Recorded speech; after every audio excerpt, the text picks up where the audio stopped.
This is Eric at Tremagun, and today we'll be going over the Dye CSR.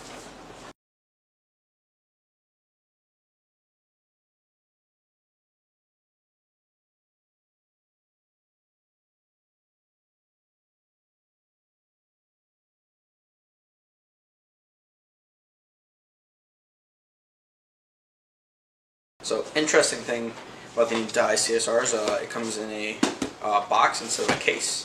When we open it up, you have your warranty guide, your quick start manual, your gun, and then inside you get your two-piece barrel, barrel stock, lube, parts kit, O-ring, stuff like that. So when we look at the gun, get all the pieces I need out. One big interesting thing they're doing this year is Dye is kind of comprising themselves into 3 guns instead of multiple pieces of a company. Originally there was Dye and Proto has been all over the place for a long time with where their guns are at. Sometimes they're high price, sometimes they're low. Usually they were rocking around the $300 range though for the low end guns, and recently they've had 2 guns we have one with the Rise Max and then the normal Rise, which were the Rise Max was at $375 and the Rise was at $250, and they've now kind of combined both guns into one and now came out with the Dye Rise CSR. And this CSR right here is coming in right at $300. It comes with a 2-piece barrel, a locking feed neck. I'll show you the locking feed neck. On-off ASA. It has an electronic board just like all the other guns.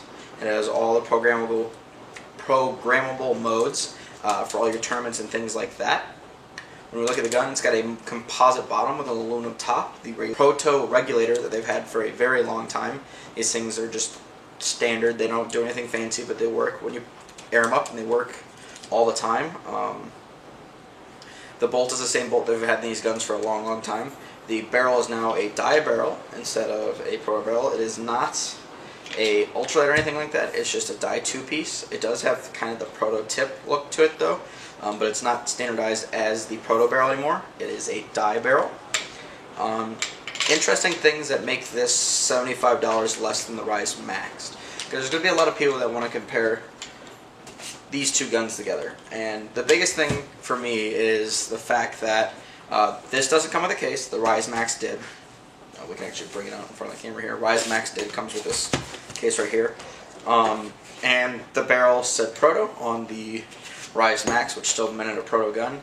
And the Rise Max, as you can see, I don't know if you can tell that in the camera, it has an aluminum feed neck. I actually love these composite ones that they've been putting on all these guns. They work just as well as the aluminum ones. They're just a little bit lighter and a little bit cheaper to make. So Dye has kind of entered right into the market where everybody else is, right with the ETHA, right with the Minis, right into that $300 price range. But they've had always a option there with the Rise Max. Has always been selling well, and it's a great beginner tournament option or speedball option.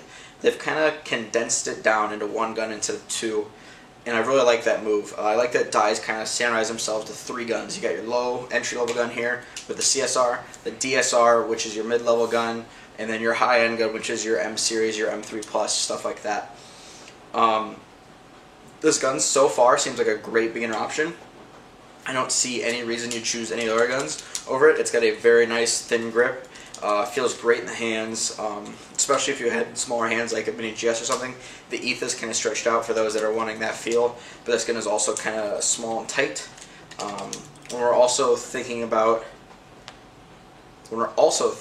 things that make this gun comparable to the others. Comes with the eye pipe, which is an interesting system. You don't really have to clean your eyes. There's nothing to worry about there. Your detents are built into the eye pipe, so you don't have to worry about replacing those. The only time you'd have to worry about replacing those if you had to replace the entire eye pipe, say you lose it or something. But it's not like you're going to shoot the eye pipe or anything out of the gun. The barrel will stop that. It's also on the inside for those who don't know. Other than that, I think it's a great gun. We've weighed it up. It's about 2 ounces lighter than the Rise Max. When we get a little closer, we'll go over some of the specific details of this gun and how it looks different. But other than that, so far it looks just like they condensed down 2 guns into 1, and Dye has organized their company instead of into 2 into just Dye paintball products. So we'll get you a little closer to the gun and then take it out to go shooting. So when we bring the gun in closer, it looks almost identical to its brother in the Dye Rise Max, but it's a little bit cheaper, and there's some interesting things we can go over closer. First off, the plastic feed neck compared to the aluminum one on the previous gun works just fine. Locking feed neck. The ASA is actually the exact same. Little turn on off. Trigger frame, get this in view, is the exact same. Regulator exact same. Barrel is now a die 2-piece instead of a proto barrel. And then we'll give you a quick run over the gun and we'll take it outside for shooting. Today we'll be shooting the Die Rise CSR Old Midnight Paintboard at 688.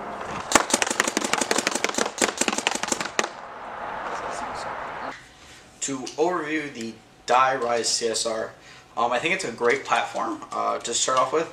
The Proto series has always been kind of interesting in the fact that it's always never really outbeat any of the other guns except for with the Max. The Max was a great shooting gun for the price, and this gun shoots just as well. I think one of the most interesting things to me about this gun is actually the board setup that you can do with it. You can have this gun set from anywhere from 5 balls a second all the way to 15 based on trigger pulls, which is kind of an interesting way to do it with a very basic board. But it basically lets you set it any ball per second in there. So like as you've seen in the video, it was kind of shooting slow, but it's because it's set to almost a mechanical version where it's only shooting 5 balls a second. So it'll let kids get into different types of tournaments from the beginning to the end. Woods ball tournaments where it's mechanical only, you can use this gun because it's a single trigger and 5.5 balls a second.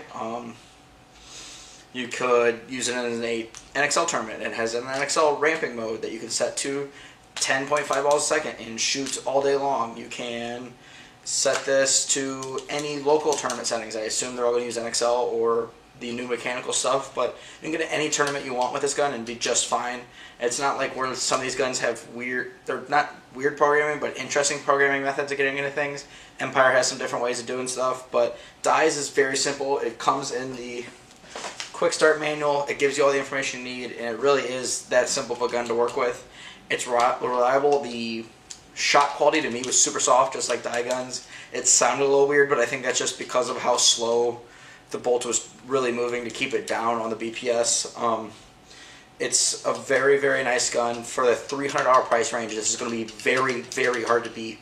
I don't think there's any guns that can beat with this directly, and I think it's going to sell a lot because of its price range. When you're comparing it to other things, it's cheaper than the Mini, it's cheaper than the ETHA, it's the gun in its price range for the best price. I think the Die CSR, if you're looking for a gun at around $300, brand new, is the best choice out there by far. If you want to get into tournament ball, speed ball, woods ball, mechanical, anything like that, you can do it with this gun, and I highly suggest it if you're getting into paintball to go with the Die CSR. And as always, thank you for watching. Please like and subscribe, and get ready for some World Cup updates.